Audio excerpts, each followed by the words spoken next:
Bem-vindos ao nosso canal no Spotify. Você ouvirá neste momento uma reflexão bíblica com o pastor Rainerson Israel. Deus abençoe sua vida e fale ao seu coração. Quem está feliz aí na presença de Jesus? Eu queria te convidar a abrir a palavra de Deus em Apocalipse capítulo 3. Aliás, Apocalipse capítulo 13. Você vai lá no último livro da Bíblia, o Apocalipse de João. Eu tenho pregado em alguns capítulos desse livro tão extraordinário, tão enigmático, mas também tão poderoso, porque apresenta o Cordeiro de uma forma incrível. Eu não sei se eu estou ouvindo, mas parece que tem um chiadozinho, não tem? Apocalipse capítulo 13. Quem encontrou aí Apocalipse 13? Diga um amém forte. Diz assim a palavra de Deus: Vi emergir do mar uma besta que tinha 10 chifres e 7 cabeças, e sobre os chifres 10 diademas, e sobre as cabeças nomes de blasfêmia. A besta que vi era semelhante a leopardo, com pés como de urso e boca como de leão. E o dragão deu à besta o seu poder, o seu trono e grande autoridade. Uma das cabeças da besta parecia ter sido golpeada de morte, mas essa ferida mortal foi curada, e toda a terra se maravilhou seguindo a besta, e adoraram o dragão, porque deu a sua autoridade à besta. Também adoraram a besta, dizendo: quem é semelhante à besta? Quem pode lutar contra ela? Olha o ponto que aquelas pessoas seduzidas pelo anticristo chegaram. Chegaram ao ponto de se prostrarem diante do próprio anticristo. Aí diz o verso 5: Foi-lhe dada uma boca que proferia arrogâncias e blasfêmias, e foi-lhe dada autoridade para agir durante 42 meses. A besta abriu a boca em blasfêmias contra Deus, para lhe difamar o nome e difamar o tabernáculo, a saber, os que habitam no céu. Foi-lhe permitido, ouçam bem, foi-lhe permitido também que lutasse contra os santos e os vencesse. Foi-lhe dada ainda autoridade sobre cada tribo, povo, língua e nação, e ela será adorada por todos os que habitam sobre a terra, aqueles que, desde a fundação do mundo, não tiveram os seus nomes escritos no livro da vida do Cordeiro que foi morto. Se alguém tem ouvidos, ouça. Preste bem atenção, igreja. Ouça a mensagem do Apocalipse. Se alguém tiver de ir para o cativeiro irá. Se alguém tiver de ser morto pela espada morto será. Aqui está a perseverança e a fidelidade dos santos. Vi ainda outra besta emergir da terra, tinha 2 chifres parecendo cordeiro, mas falava como dragão. Ela exerce toda a autoridade da primeira besta na sua presença, e faz com que a terra e os seus habitantes adorem a primeira besta, cuja ferida mortal havia sido curada. Também opera grandes sinais, de maneira que até faz descer fogo do céu sobre a terra diante de todas as pessoas. Seduz aqueles que habitam sobre a terra por causa dos sinais que lhe foi permitido realizar diante da besta, dizendo aos que habitam sobre a terra que façam uma imagem à besta, aquela que foi ferida a espada e sobreviveu. E lhe foi concedido poder para dar vida à imagem da besta, para que também a imagem da besta falasse e fizesse morrer todos os que não adorassem a imagem da besta. A todos os pequenos e os grandes, os ricos e os pobres, os livres e os escravos, faz com que lhe seja dada certa marca na mão direita ou na testa, para que ninguém possa comprar ou vender, senão aquele que tem a marca, o nome da besta ou o número do seu nome. Aqui está a sabedoria. Aquele que tem entendimento, calcule o número da besta, pois é número de ser humano, e esse número é 666. Amém? Feche os seus olhos nesse momento e faça a sua oração diante do Senhor. Coloque a sua mente, a sua consciência diante do Pai que está aqui neste lugar, diante do Espírito Santo que tem liberdade sobre este lugar. O Espírito que inspirou profetas, apóstolos, para que também Ele possa iluminar os nossos corações e nos levar ao entendimento de Sua palavra. Senhor, muito obrigado. Muito obrigado porque a Tua palavra foi lida. Ela será exposta nesse momento e nós te pedimos, ó Deus, que o Teu Santo Espírito nos direcione, Senhor. Que o Teu Santo Espírito ilumine os nossos corações. Nós queremos ser guiados por Ti. Deus, abra os nossos corações, porque há uma profunda reverência aqui nesse lugar, porque ansiamos para aprender mais da Tua palavra, para sermos iluminados pela Tua palavra, porque ela é lâmpada para os nossos pés. Fala conosco, Senhor.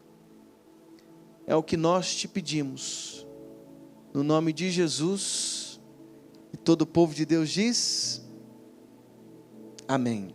Irmãos, esta imagem do anticristo, ela é enigmática. É uma imagem que eu diria que o senso comum, a cultura popular, utiliza-se muito desta imagem, em seus fenômenos midiáticos, para nos envolver com medo. É verdade. Quem aqui nunca ficou em calafrios quando viu esse número 666? Você estava lá com seus 665 seguidores, e aí mais um seguidor você ganha, e está lá 666, um desespero. Senhor, me dá mais um seguidor.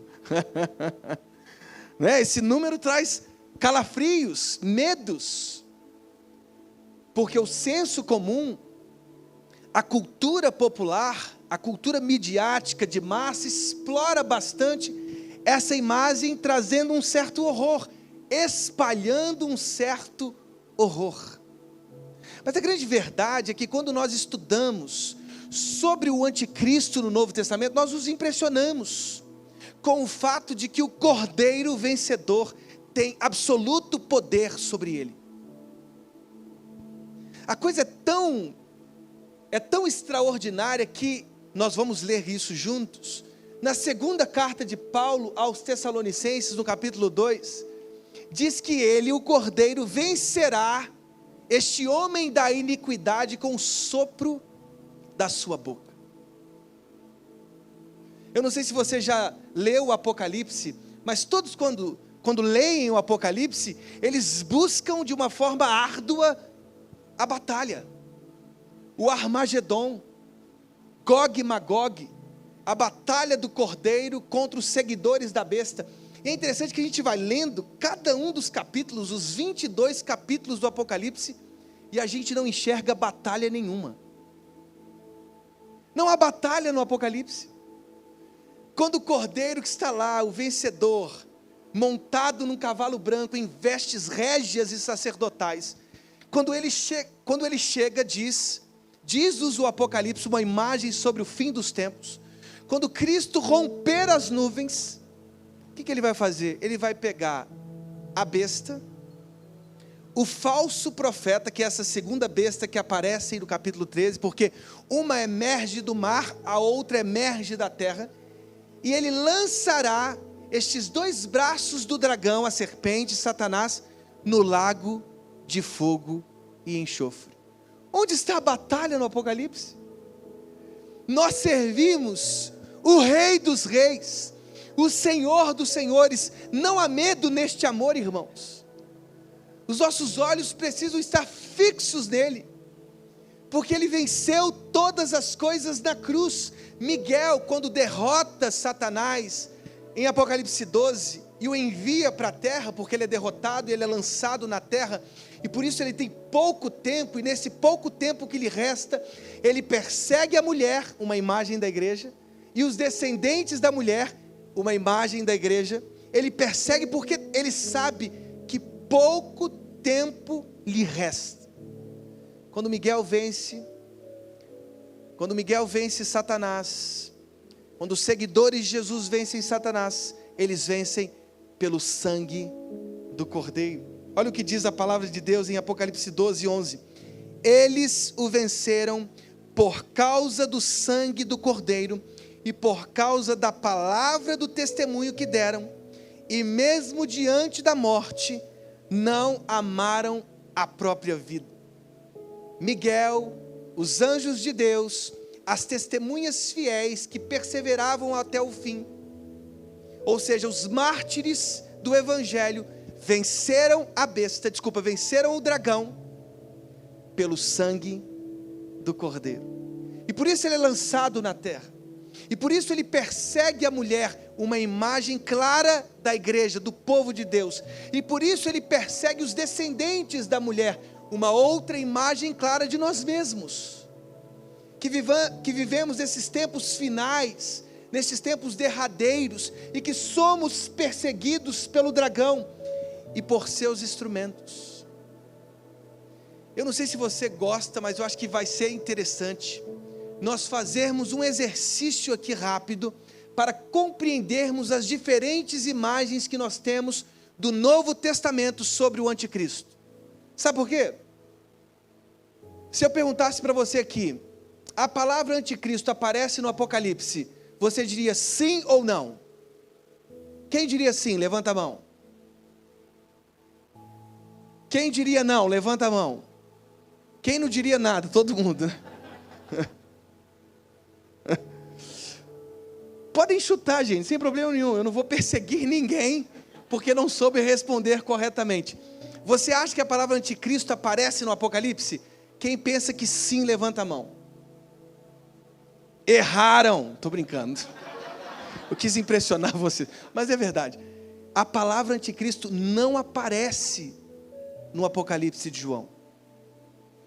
Ele aparece, a palavra anticristo, nas cartas de João. Vamos ler alguns versos das cartas de João. Eu queria que você abrisse na primeira carta de João, bem próximo do Apocalipse. Vai folheando para trás aí, você vai encontrar a primeira carta que João escreve.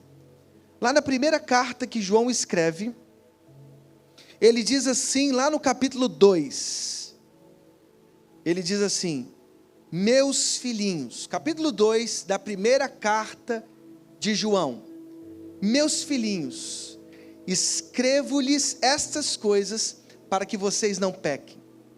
Mas se alguém pecar, temos um advogado junto ao Pai, Jesus Cristo o justo, e ele é a propiciação pelos nossos pecados, e não somente pelos nossos próprios, mas também pelos do mundo inteiro. Agora contraste, salte para o verso 18 do mesmo capítulo.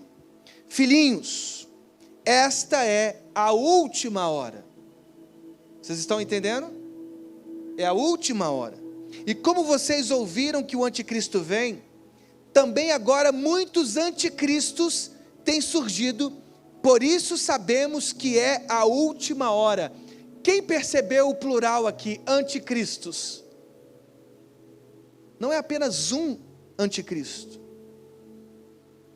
Parece que esta palavra anticristo quer nos fazer compreender que a ação do espírito do anticristo, ela é contínua, ela é repetida, ela é plural, ela se estende na história do povo de Deus. Vamos continuar pensando, olha o verso 19. Eles saíram do nosso meio, mas não eram dos nossos, porque se tivessem sido dos nossos, teriam permanecido conosco, mas eles se foram para que ficasse manifesto que nenhum deles é dos nossos. Verso 22, encontrou aí? Diz assim: quem é o mentiroso, senão aquele que nega que Jesus é o Cristo? João está dizendo assim: quem nega que Jesus é o Messias, é mentiroso. E diz mais: este é o anticristo, o que nega o Pai e o Filho. Todo aquele que nega o Filho, esse não tem o Pai. Aquele que confessa o Filho, tem igualmente o Pai. Quem são os anticristos? Os anticristos são aqueles que negam que Jesus é o Cristo. Quem nega o Filho, nega concomitantemente o próprio Pai. Salta para o capítulo 4. Lá no capítulo 4 da primeira carta de João, diz assim nos primeiros versos: amados, não deem crédito a qualquer espírito, mas provem os espíritos. O mesmo Novo Testamento, nas cartas de Paulo, diz assim: não extingais o espírito. Foi isso que Paulo disse aos Tessalonicenses: não extingais. Ou seja, a igreja não pode conter a ação do Espírito Santo de Deus. Ele age com liberdade, ele é um vento. Ninguém pode controlar o agir do Espírito. É Ele quem derrama sobre a igreja seus dons. É Ele quem santifica a igreja, provocando em nós o fruto do caráter, da bondade, da mansidão, do domínio próprio, do amor. É o Espírito Santo que te santifica. Então a igreja não pode parar o agir do Espírito, Ele é Deus. Amém, irmãos? Mas ao mesmo tempo, olha o discernimento que o Novo Testamento nos dá: provem os espíritos. Não é qualquer experiência que é uma experiência do Espírito Santo. Nós precisamos provar, precisamos olhar para a Escritura, como aqueles judeus em Bereia, que fizeram de maneira muito melhor do que os de Tessalônica, que consultavam as Escrituras, discerniam as ações apostólicas. Nós temos que também, irmãos, provar os espíritos. Aí diz assim a palavra de Deus: provem os espíritos para ver se procedem de Deus, porque muitos falsos profetas têm saído do mundo afora. Nisto vocês reconhecem o Espírito de Deus. Todo espírito que confessa que Jesus Cristo veio em carne é de Deus. E todo espírito que não confessa isso a respeito de Jesus não procede de Deus. Pelo contrário, este é o espírito do anticristo, a respeito do qual vocês ouviram dizer que viria, e agora já está onde, irmãos? Já está no mundo. Veja como João percebe a presença presente, não futura, do espírito do anticristo. Porque há muitas pessoas que jogam o anticristo para o fim, e devem jogar, porque virá um que será o final, o definitivo, que congregará as forças de todos os que atravessaram a história do povo de Deus. Mas percebam, irmãos, nós precisamos olhar para o nosso tempo, olhar para as falsas profecias, olhar para os falsos profetas, discernir seus falsos ensinos, como Éfeso. Jesus disse à igreja de Éfeso no capítulo 2, vocês têm uma coisa interessante, vocês odeiam as obras dos nicolaítas, as quais eu também odeio. Os falsos ensinos dos nicolaítas, que diziam assim: não, vamos mundanizar a igreja, vamos trazer as luxúrias para a igreja, vamos trazer a idolatria para a igreja, vamos trazer as ideologias para a igreja. Irmãos, o Novo Testamento está trazendo maturidade para a gente, para provar os espíritos, para entender que há falsos profetas que querem ensinar coisas que são contrárias ao Evangelho. Os que agem pelo Espírito de Deus sempre vão afirmar que Ele assumiu a carne humana, Ele assumiu o corpo humano, a alma humana, Ele se fez carne, Ele habitou entre nós, vimos a sua glória, como diz o verso 14 do Evangelho de João no capítulo 1. Os primeiros versos da carta de João dizem assim, aquilo que os nossos olhos viram, os nossos ouvidos ouviram, aquilo que as nossas mãos apalparam, os próprios sentidos daqueles cristãos apalparam o corpo de Jesus, ouviram a voz de Jesus, viram com os próprios olhos o ressurreto. Negar o corpo de Cristo, negar a ressurreição de Cristo, negar a centralidade do Evangelho, é tornar-se um adorador do anticristo. Vocês estão entendendo a mensagem do Evangelho? Diz mais, irmãos, na segunda carta de João, lá no verso 7, diz assim: porque muitos enganadores têm saído mundo afora, os quais não confessam que Jesus Cristo veio em carne. Este é o enganador, o anticristo. Está na segunda carta de João, verso 7. Quem é o anticristo? Aquele que nega que Jesus veio em carne. Portanto, irmãos, a gente tem que aprender com o próprio Novo Testamento que o anticristo, ou o espírito do anticristo, ele espalha falsos ensinos. Agora, vamos à segunda carta de Tessalonicenses. Na segunda carta de Tessalonicenses, Paulo diz assim, vamos juntos. Ele diz assim, lá no capítulo 2, irmãos, no que diz respeito à vinda de nosso Senhor e à nossa reunião com Ele, pedimos que vocês não se deixem demover facilmente de seu modo de pensar, nem fiquem perturbados, quer por espírito, quer por palavra, quer por carta, como se procedesse de nós, dando a entender que o dia do Senhor já chegou. Os cristãos em Tessalônica estavam largando o emprego, porque eles tinham recebido cartas heréticas, cartas com falsos ensinos, que diziam assim, o dia do Senhor chegou. E aí eles, apressando a volta de Cristo, disseram assim, então não vamos trabalhar mais. É para estes que Paulo diz assim, se não quiser trabalhar, não coma também. Até ação social, irmãos, a gente tem que saber fazer. Tem muita gente aí, que quer, voar nas asas do outro. Quer viver. Teve uma vez que eu fui ajudar um jovem, estava ajudando um jovem, levando cesta básica para ele, entrava dentro de uma comunidade, e levava cesta básica para ele, e aí eu cheguei para ele, mas por que você está hoje aqui de tarde e tal? Ele, não pastor, eu estou tirando 2 dias de folga e trabalhando 1. Eu falei, que vida boa, hein? 2 dias de folga, trabalha 1, 2 dias de folga, trabalha 1, mas por que você está fazendo? Não, isso é porque eu estou um pouco estressado. Eu falei, irmão, vamos trabalhar, meu amigo, vamos trabalhar, vamos suar a camisa.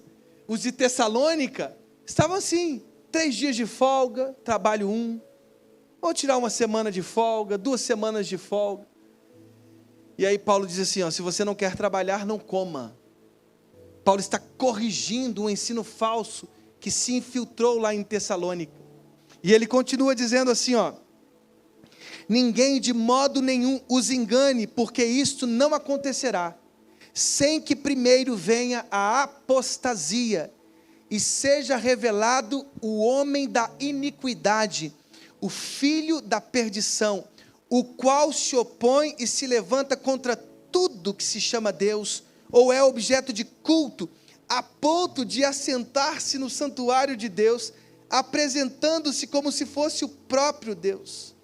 Vocês não lembram que eu costumava lhes dizer estas coisas quando ainda estava com vocês?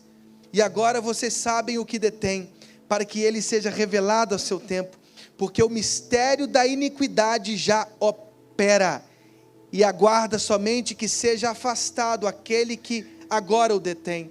Então será revelado o iníquo, a quem o Senhor Jesus matará com o sopro de sua boca, e destruirá pela manifestação da sua vinda.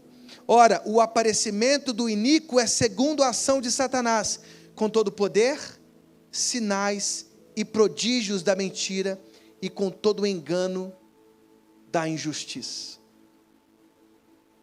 Irmãos, os textos que falam sobre este homem da iniquidade, este iníquo, que precederá o próprio Cristo no fim dos tempos, são textos claros.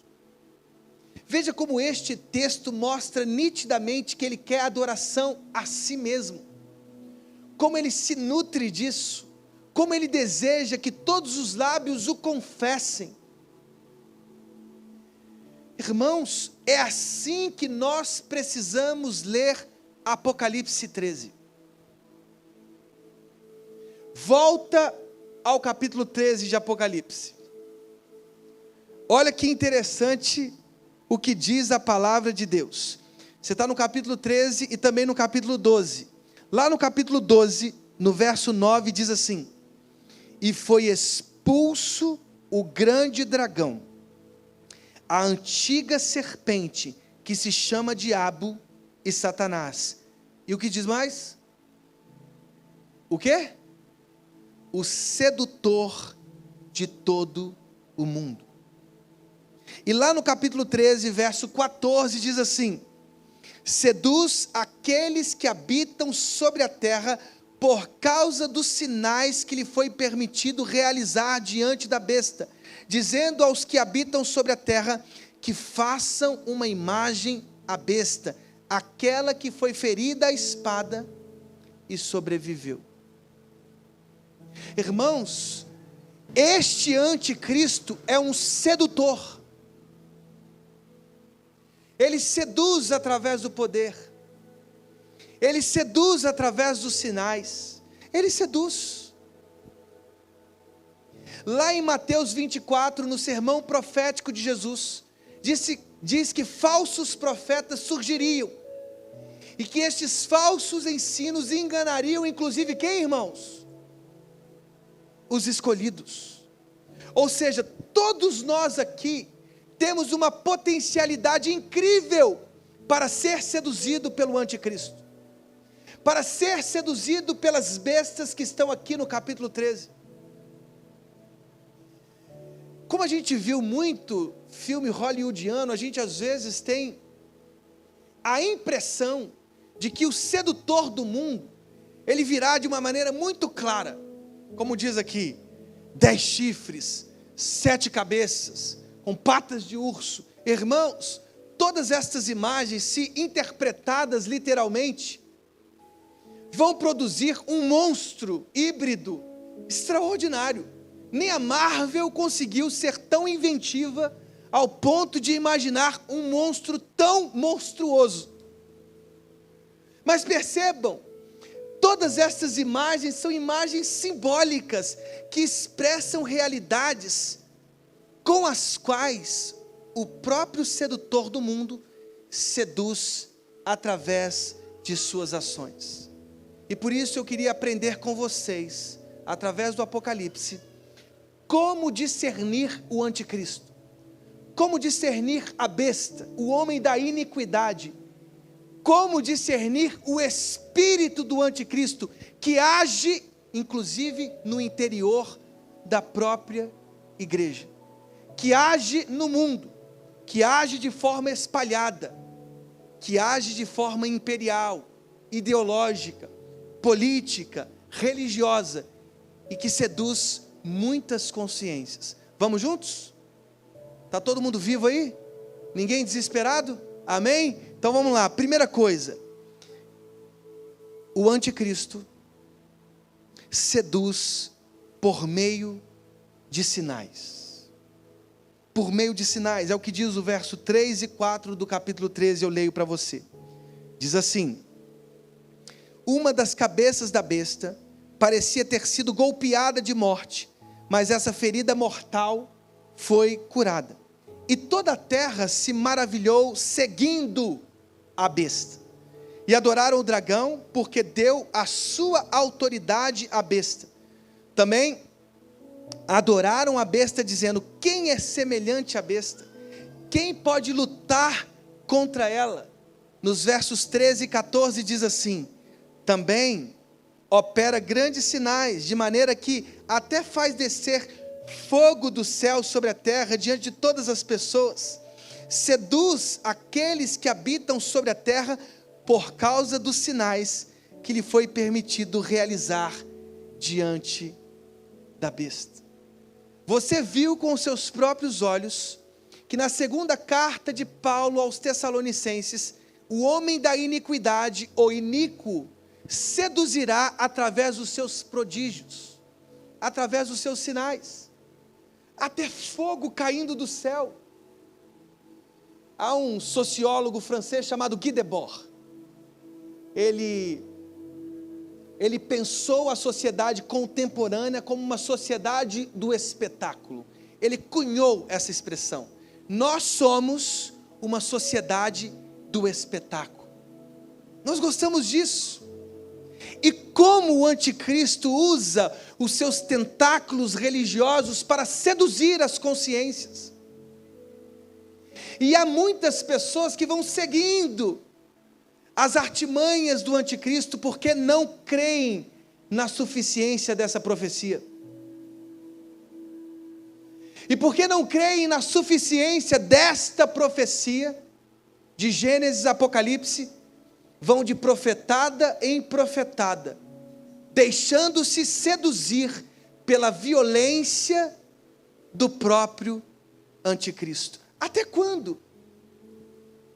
Até quando você vai ser seduzido pela força dessa religião falsa, que oprime? Esses dias eu fiquei sabendo de um aluno meu, advogado. Ele disse o seguinte: pastor, eu tive que processar uma igreja. Foi uma das coisas mais... Eu nunca imaginei que chegaríamos nesse clímax do absurdo. O cara era um ator que caía endemoniado na igreja. Na segunda, na terça, numa outra igreja, ele caía, ele era curado. Na quarta, na outra igreja, ele caía de novo endemoniado. Na quinta, ele era curado na outra igreja. E essa habitualidade deu a ele o quê? Vínculo empregatício. Eu nunca imaginei, eu fiquei assustado. Eu falei: não é possível. Não é possível que eu estou ouvindo isso. Pastor, é possível. Vínculo empregatício. E ele ganhou. Falei: meu Deus, agora isso dá para fazer uma série. Porque a gente só faz série de coisas ruins, né? A gente tem uma vontade enorme de criar séries de coisas ruins, né? Então viraria mais um espetáculo. Irmãos, até quando a palavra de Deus não será suficiente para você? Até quando? Até quando? O anticristo usa os seus tentáculos, o espírito do anticristo seduz com os falsos ensinos. A gente viu isso aqui, os falsos ensinos. Os falsos ensinos convocam nossas consciências para esses tempos derradeiros.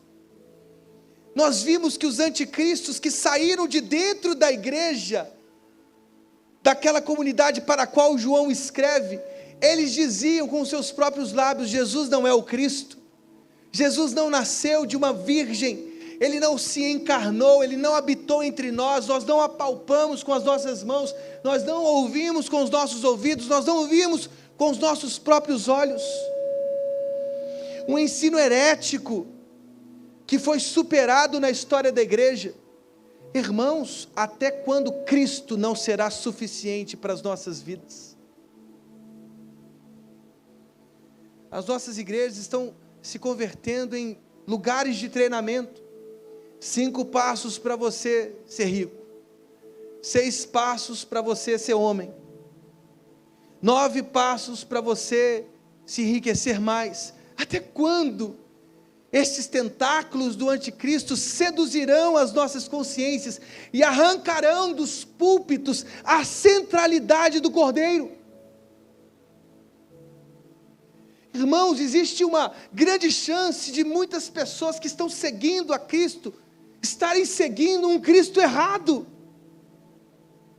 Ele não prometeu um banco cheio de dinheiro para você, casas de veraneio, barcos para você ver lá, não. O que Ele prometeu para você foi uma cruz para você carregar.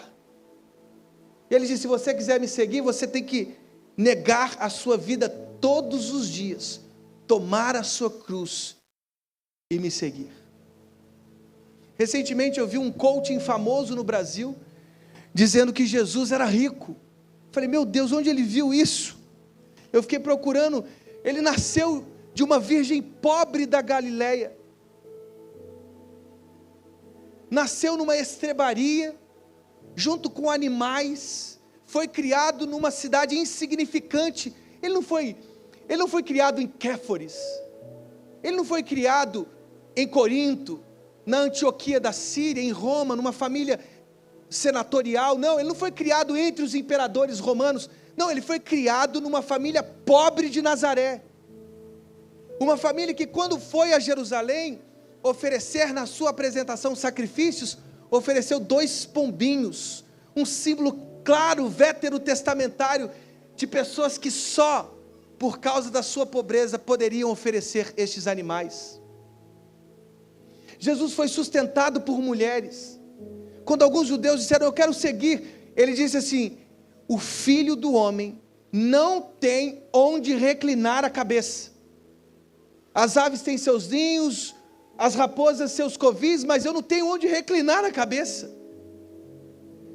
Irmãos, onde esse homem enxergou essa riqueza em Cristo, senão na riqueza da sua glória, que não era uma glória monetária, que não era um status romano, não, a sua glória que era a sua própria simplicidade. Amém, irmãos? Até quando seremos seduzidos pelos falsos ensinos? Ele seduz através da religião, ele seduz, irmãos, através do poder. Observem comigo os 4 versos do capítulo 13, olha para a sua palavra aí. Diz assim, ó: vi emergir do mar uma besta que tinha 10 chifres e 7 cabeças, e sobre os chifres 10 diademas ou coroas, e sobre as cabeças nomes de blasfêmia. A besta que vi era semelhante a leopardo, com pés como de urso e boca como de leão. E o dragão deu à besta o seu poder, o seu trono e grande autoridade. Irmãos, todas essas imagens podem complicar a nossa leitura. A minha ideia é facilitar para que você entenda que essas imagens não podem ser interpretadas literalmente, mas em seu sentido simbólico. O chifre, antigamente, era um sinal de poder, de autoridade. Hoje é um outro sinal, mas antigamente o chifre era poder, autoridade. Você vê que a descrição desta besta é a mesma descrição do dragão. O dragão é Satanás, a besta é o seu instrumento. Ambos querem imitar o Pai, o Filho e o Espírito Santo. Percebam comigo que essa imitação chega ao ponto, no verso 3, de dizer assim: uma das cabeças da besta parecia ter sido golpeada de morte, mas essa ferida mortal foi curada, e toda a terra se maravilhou seguindo a besta, e adoraram o dragão, porque deu a sua autoridade à besta. Também adoraram a besta, dizendo: quem é semelhante à besta? Veja que a besta quer imitar, inclusive, a própria ressurreição de Cristo. Uma das cabeças foi ferida. Quem foi ferido no Império Romano? César Nero. César Nero se matou. atravessou uma espada no seu próprio pescoço quando o Senado romano o denunciou. Existia uma expectativa, um mito de que Nero, ele ressuscitaria. O mito do Nero redivivo. Só que Nero está morto até hoje, irmãos. Você sabia que os caracteres de César Nero, em caracteres hebraicos, quando você soma os caracteres hebraicos de César Nero, sabe qual é o número que dá? 666. 666. 666, irmãos, para quem estudou matemática, é como uma dízima periódica. É um 6 que insiste em ser perfeito, mas nunca será.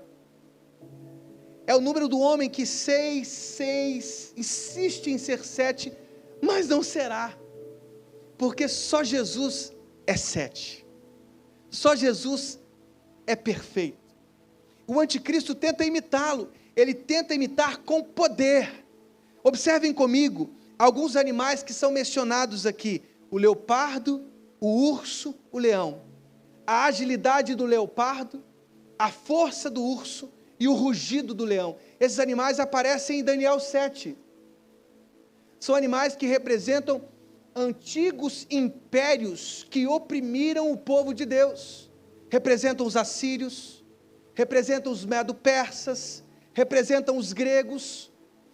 Estes animais estão aqui mais uma vez agora e conjuntamente unidos para dizer que esse anticristo que virá conjugará todas as potencialidades do antigo império.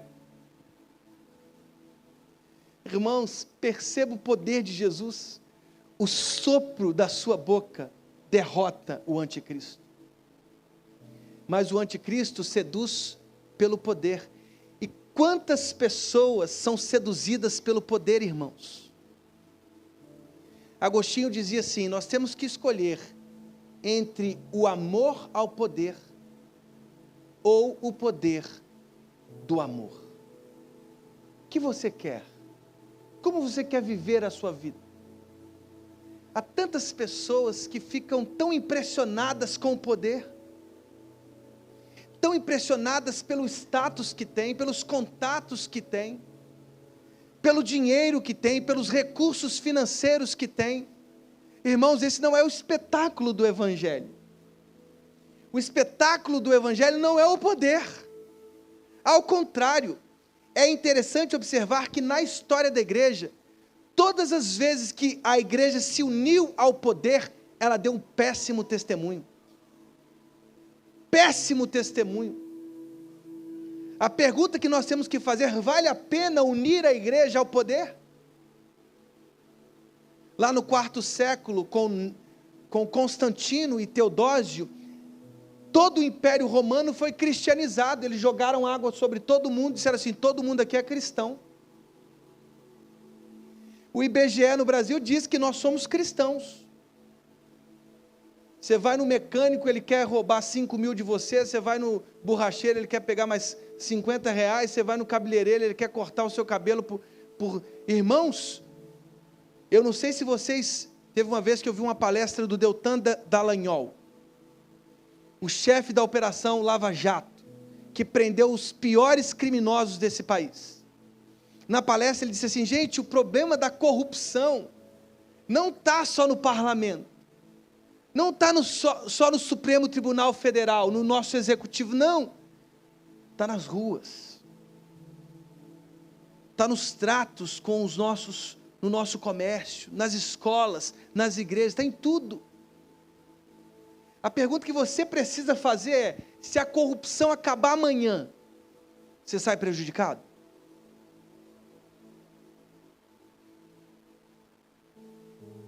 Você entendeu a pergunta? Se Deus acabar com a corrupção amanhã, seu salário diminui? Seus recursos diminuem? Irmãos, não sejam seduzidos pelo amor ao poder. Sejam conquistados pelo poder do amor. Amém, irmãos? Mas também podemos ser seduzidos, irmãos, pelo falso ensino. Olha o que diz o verso 5 e 6. Foi-lhe dada uma boca que proferia arrogâncias e blasfêmias, e foi-lhe dada autoridade para agir durante 42 meses.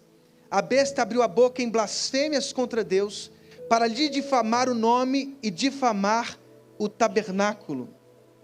Diz o verso 11, eu leio para vocês. Vi ainda outra besta emergir da terra. Tinha 2 chifres, parecendo cordeiro, mas falava como o dragão. Irmãos, o anticristo, a besta, o homem da iniquidade, ele seduzirá pelos falsos ensinos. É por isso que Paulo disse a Timóteo: Timóteo, prega a palavra, seja oportuno ou não, insista, insta, porque surgirão tempos em que não suportarão a sã doutrina, e nós estamos vivendo justamente estes tempos, em que a sã doutrina tornou-se insuportável.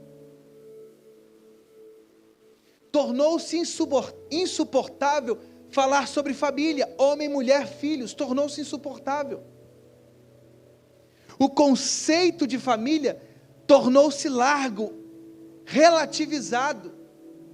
Irmãos, o conceito de gênero se alargou, tornou-se relativizado. Há hoje uma hemorragia de gêneros. Já tem mais de 50 gêneros contabilizados.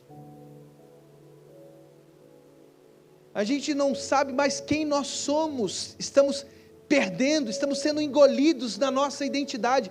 Os nossos corpos já foram estilizados, não há fim em nosso corpo. O corpo tornou-se pior do que na filosofia platônica. Agora, não é mais um cárcere o nosso corpo, o corpo é o nosso inimigo. Eu preciso aniquilar o meu corpo para agradar a minha própria subjetividade. Até quando? Até quando os falsos ensinos seduzirão através dos seus tentáculos? Mas diz-nos a palavra de Deus também, que este sedutor, que este anticristo, ele persegue o povo de Deus. Diz assim o verso 7 e 8. Foi-lhe permitido também que lutasse contra os santos e os vencesse. Foi-lhe dada ainda autoridade sobre cada tribo, povo, língua e nação. E ela será adorada por todos os que habitam sobre a terra, aqueles que desde a fundação do mundo não tiveram os seus nomes escritos no livro da vida do Cordeiro que foi morto. Verso 9. Se alguém tem ouvidos, ouça. Se alguém tiver de ir para o cativeiro irá. Se alguém tiver de ser morto pela espada morto será. O martírio, irmãos, é uma realidade do fim dos tempos. O anticristo vai perseguir a igreja. Ele sempre perseguiu o povo de Deus. E estas são as 2 dimensões do Apocalipse. A primeira é o derramamento da ira de Deus sobre os habitantes da terra, que permitiram ser marcados pelo número da besta. Deus vai derramar sua ira sobre eles. São os cálices de Apocalipse 15 e 16. São as trombetas de Apocalipse 10 e 11. Aliás, 9 e 10. São os selos abertos pelo Cordeiro do capítulo 6, 7 e 8. Mas também haverá uma perseguição, irmãos. O povo de Deus é selado em Apocalipse 7 e 14, aquela imagem dos 144 mil, para sobreviver durante a grande tribulação. Mas lembrem-se, a possibilidade do martírio é verdadeira. E aqui o texto diz, aqui está no final do verso 10, a perseverança e a fidelidade dos santos. Quem são os vencedores? Aqueles mencionados no fim de cada uma das cartas escritas para as igrejas da Ásia Menor. Quem são os vencedores? os que perseveram, os que não se deixam seduzir pelos apelos do poder, do dinheiro, da luxúria, da idolatria. Não, são aqueles que dizem assim: eu vou seguir o Cordeiro até o fim. Paulo disse para Timóteo: Timóteo, se você quer viver piedosamente, saiba, você será perseguido. Irmãos, não feche os seus olhos para as perseguições já presentes. Não feche os seus olhos para as ideologias que já querem silenciar a igreja de Jesus.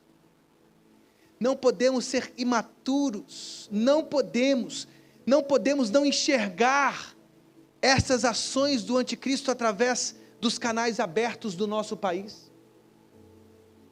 Você não pode ser enganado pelas perseguições do anticristo que estão aí, nos streamings da vida, nas redes sociais, nas perseguições dentro das universidades, nas escolas. Agora, sabendo de tudo isso, alicerce seus pés na rocha. Alicerce seus pés na rocha. Não sejam imprudentes como os servos imprudentes da parábola de Mateus 25.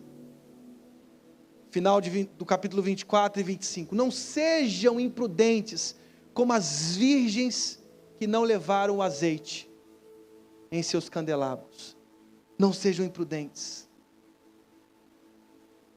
Observem os sinais dos tempos e fixem seus pés firmemente em Jesus, para a glória dele. Amém. Vamos nos colocar de pé?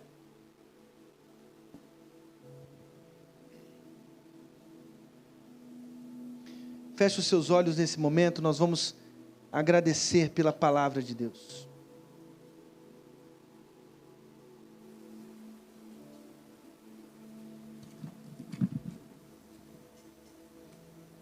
Senhor Jesus, muito obrigado pela tua palavra que foi lida e exposta.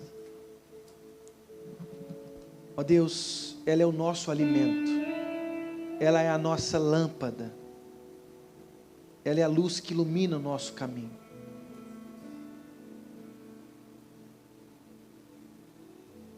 Ó Deus, nós precisamos viver fundamentados na tua palavra. O teu filho amado Jesus disse: nem só de pão viverá o homem, mas de toda palavra que procede da boca de Deus. Que a palavra seja o nosso alimento, no nome de Jesus. Amém. Amém. Nós vamos louvar o Senhor nesse